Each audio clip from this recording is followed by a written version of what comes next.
A gente vai falar de pandemia, que a pandemia ainda não acabou, apesar de algumas pessoas já acharem que já terminou, mas não acabou não. A gente vai falar agora sobre esse assunto com a Lúcia Souto, médica sanitarista, pesquisadora da Fiocruz e presidenta do Centro Brasileiro de Estudos da Saúde, SEBS. Oi, Lúcia, bom dia, seja bem-vinda. Bom dia, Marilu, bom estar aqui de novo com você, com todos que estão nos ouvindo nesse momento, nessa manhã de segunda-feira, né? Exatamente, vamos começar a semana aqui falando de pandemia, que é sempre importante, né, a saúde, e a gente vai começar justamente sobre um boletim, né, do Observatório Covid-19 da Fiocruz, que foi lançado na última sexta-feira, e faz um alerta, né, Lúcia, que apesar do cenário favorável, a pandemia ainda não acabou, aponta aí para a manutenção da tendência de queda dos principais indicadores, casos, internações e óbitos, mas devido aos avanços da vacinação, exatamente, mas ressalta também as desigualdades na vacinação. Dá um pouquinho os detalhes desse boletim e esse alerta, né, que a Fiocruz está fazendo, você que é pesquisadora da Fiocruz. Olha, Marilu, é um alerta bem importante, bem fundamentado, como tem sido de regra, né, esse observatório Covid da Fiocruz, que está sempre alimentando a sociedade com esses dados, né? Eu acho que a principal mensagem que eles trazem, né, que a informação, né, que traz esse boletim, é essa questão. Primeiro, a pandemia não acabou, embora realmente a gente esteja no momento de um controle da pandemia no Brasil, mas mostra a desigualdade da vacinação no Brasil.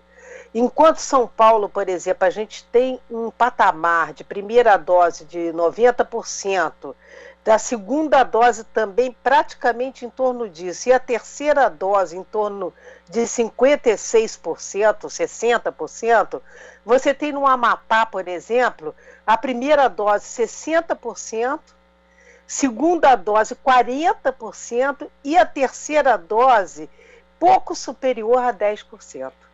Quer dizer, então isso mostra que há estados brasileiros, eles pegaram esses dois, tem outros ali, mas só para não ficar mais extensa, né? Mas mostra que os futuros cenários que a gente vai ter de controle da pandemia, eles vão depender da população não considerar falsamente que houve o fim da pandemia. Então esses dados, por exemplo, da imunização, é importante que nesses lugares onde a vacinação está mais baixa, como é o caso Amapá, Roraima, alguns outros estados também do Brasil, é importante que seja monitorada e mantida essas medidas de segurança. Por exemplo, em lugares aglomerados, o uso de máscara, em espaços públicos, o passaporte vacinal, especialmente nessas áreas, o passaporte vacinal, e manter essas medidas de proteção individual que são muito eficazes, com uma máscara de qualidade, tipo a PFF2, a N95, você tem uma proteção de 90%, se todos estiverem naquele ambiente, é 100% de proteção. Então, até para evitar problemas como, por exemplo, novas variantes da Covid, você tem que impedir a circulação do vírus. Para impedir a circulação do vírus, não adianta você imaginar que o país, por exemplo, os estados que estão com patamar de vacina muito importante. Aliás, graças ao SUS, graças à consciência da população brasileira, que resolveu optar por se vacinar, mas a gente já começa a assistir uma diminuição da tendência, uma tendência de diminuição da velocidade de imunização da população brasileira. Isso preocupa, porque o governo tem que assegurar que seja mantido, porque nós sabemos que, mesmo com as duas doses, depois de um determinado tempo, provavelmente 6 meses, começa a cair a imunidade conferida pela vacina. Então é importante a terceira dose para outro grupo populacional de risco, mais idosos, importante a quarta dose. Quer dizer, então, essa situação de alerta, e quando o governo suspendeu, né, essa emergência sanitária de interesse nacional, isso tem uma repercussão exatamente nisso. Como é que você vai prover vacinas para a população o ritmo deste provimento para a população.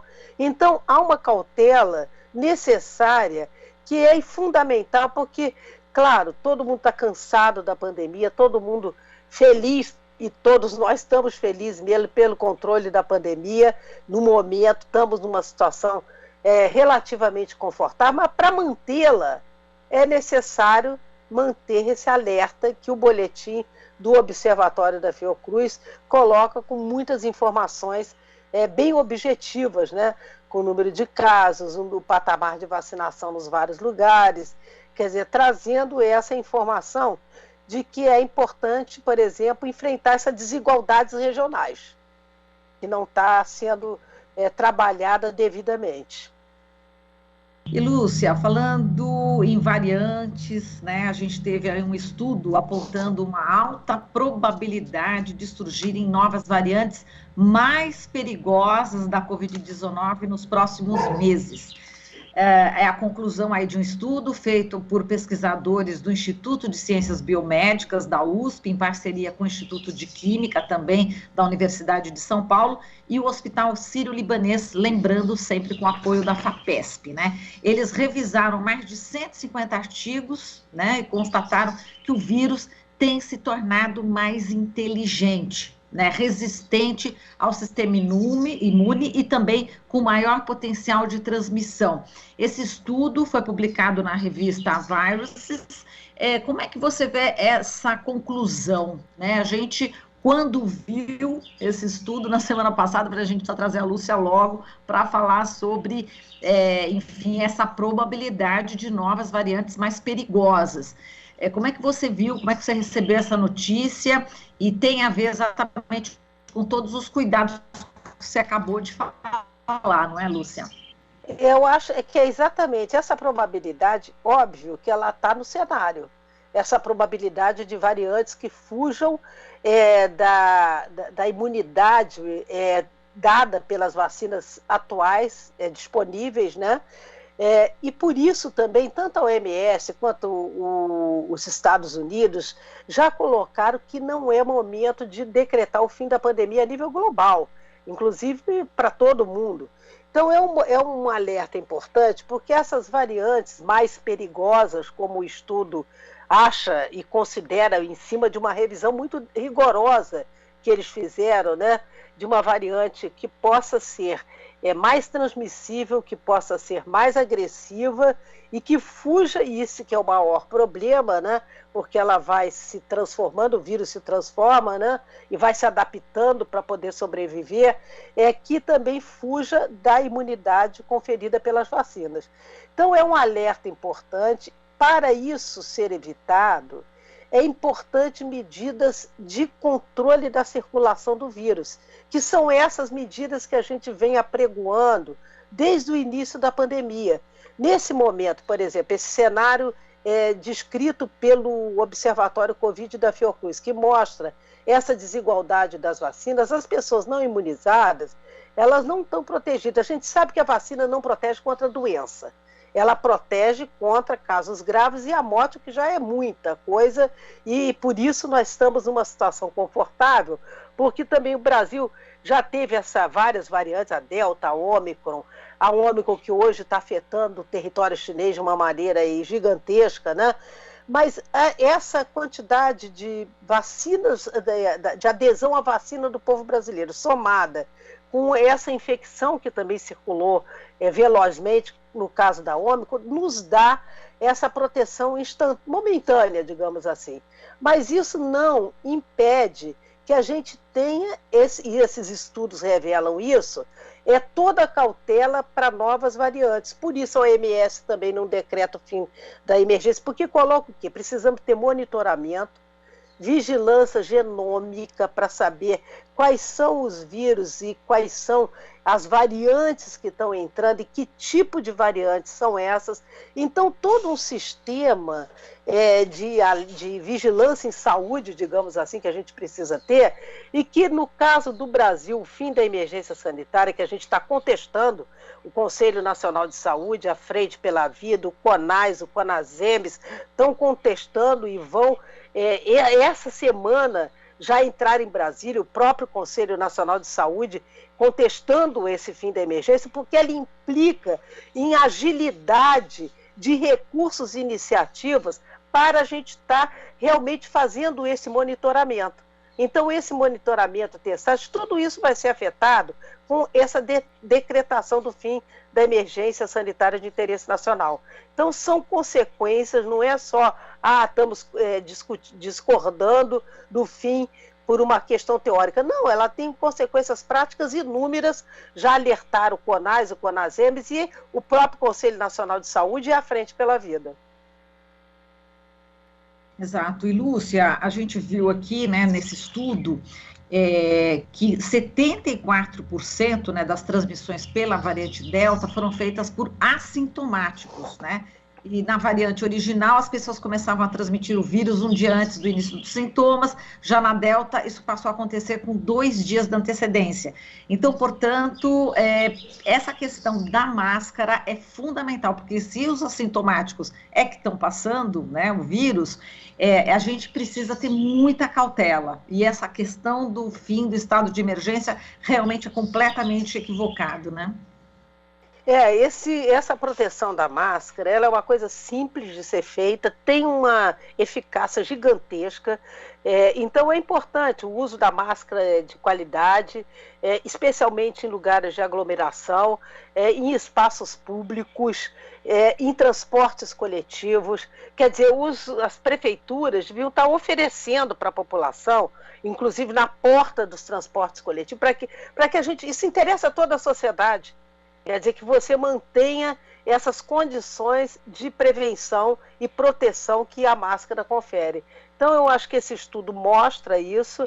Essa questão dos assintomáticos, ela é uma coisa conhecida, né? O tempo inteiro na pandemia, os assintomáticos, porque a grande maioria das pessoas, ela vai ter realmente uma Covid assintomática, mas ela continua transmitindo. Então, são informações que, reiteradas, dão a dimensão da importância de manter essas medidas de proteção individual e coletiva, para que a gente realmente diminua a possibilidade da circulação do vírus e, com essa diminuição da circulação, impeça que novas variantes ocorram.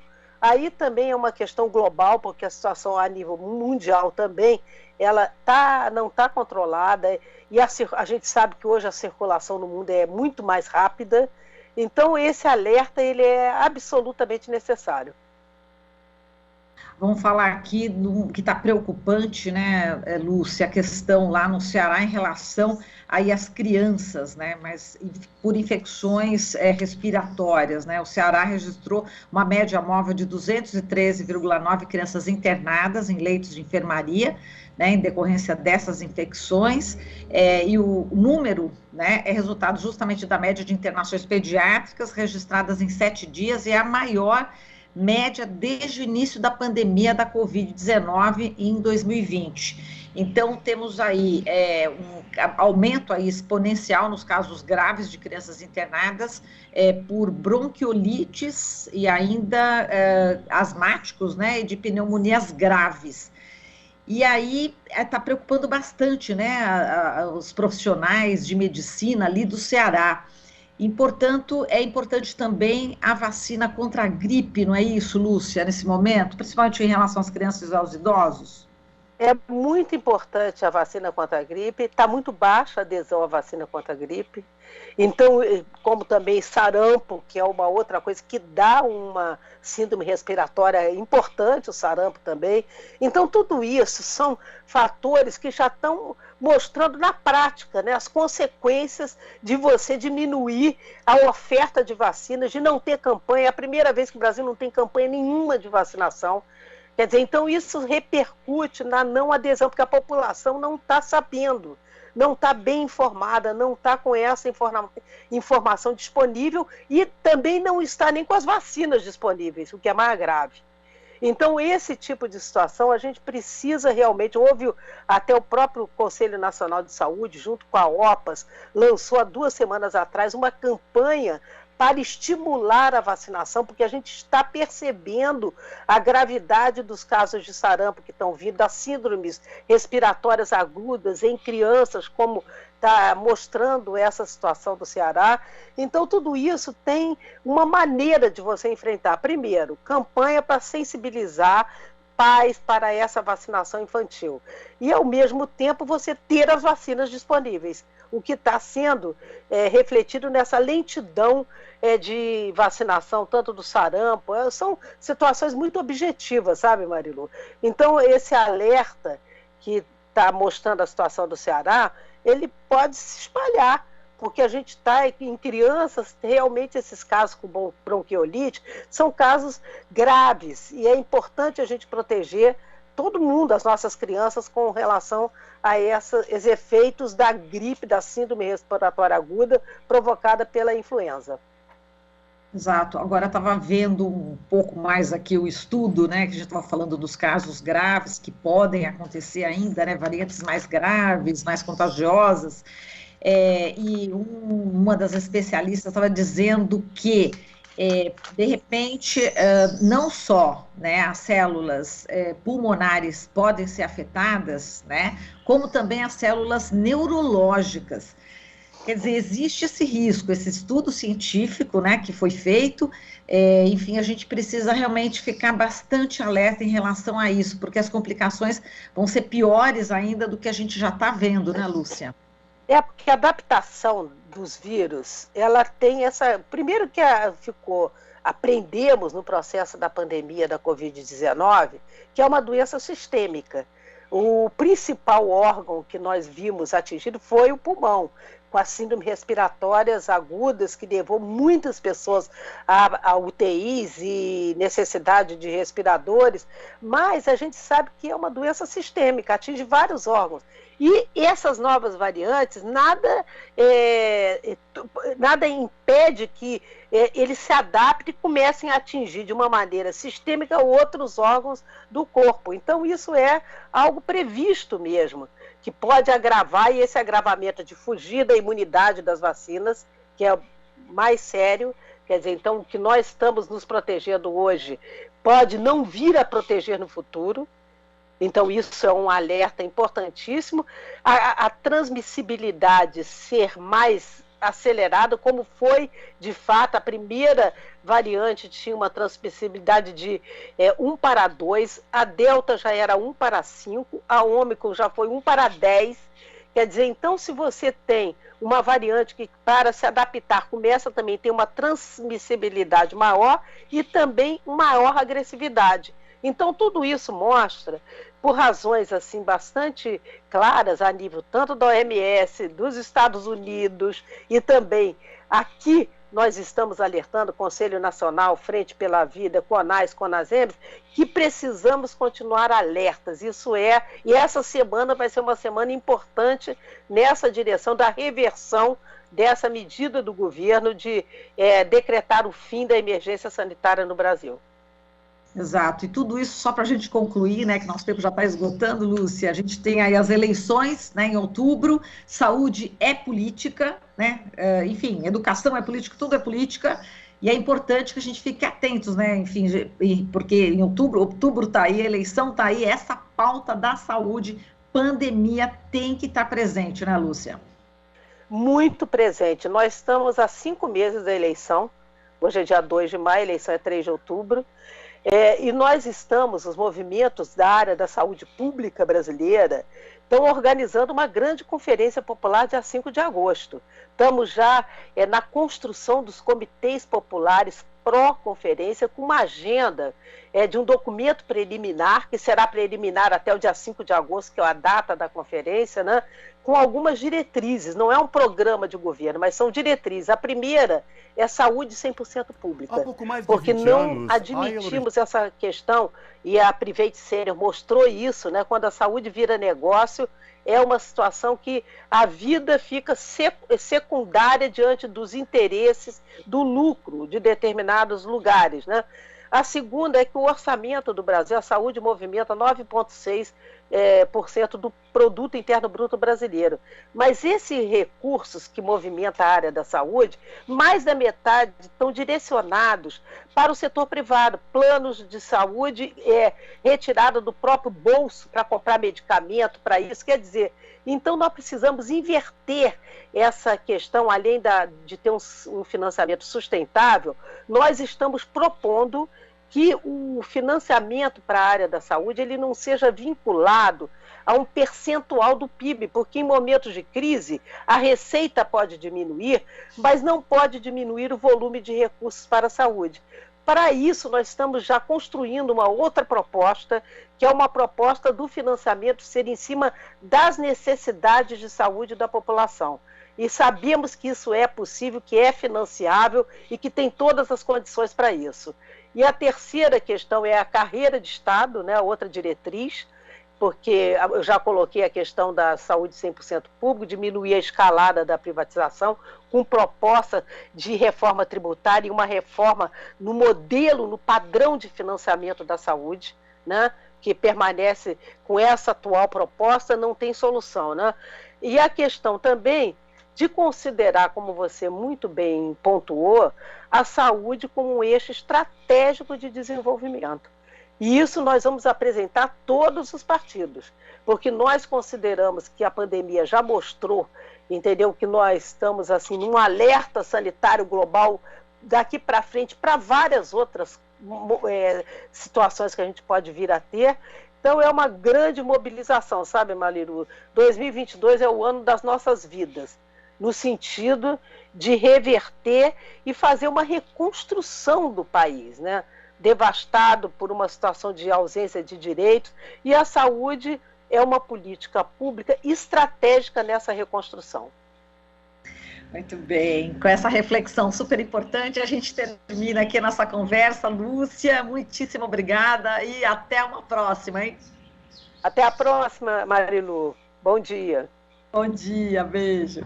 Falamos aqui com a Lúcia Souto, médica sanitarista, pesquisadora da Fiocruz e presidenta do Centro Brasileiro de Estudos da Saúde, CEBS. Você está ouvindo Jornal Brasil Atual. As notícias que os outros não dão.